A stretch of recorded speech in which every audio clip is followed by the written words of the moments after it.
Dadajonim, sizga bo'lgan hurmatimni so'z bilan yetkazib bera olmayman. Har safar sizni o'ylasam, ko'z oldimdan sokin, ammo kuchli bir inson gavdalanadi. Hayotning sinovlariga qaramay, oilasini suyab turgan tog'dek odam.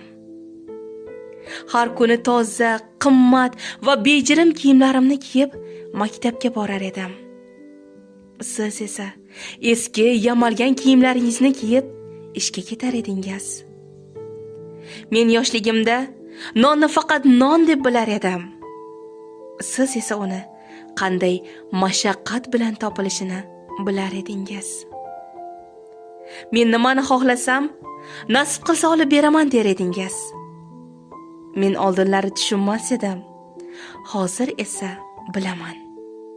Siz meni orzularim ushalishi uchun ko'p narsalardan kechgan edingiz. Men dadam hech qachon yiqilmaydi derdim. Lekin endi bilaman, siz yiqilgansiz. Lekin biz uchun yana qayta turgansiz. Dadajonim, sizga jannat qarzim bor. Bugun sizni mashaqqatli mehnatingiz oldida men bosh egaman. Allohim sizdan rozi bo'lsin.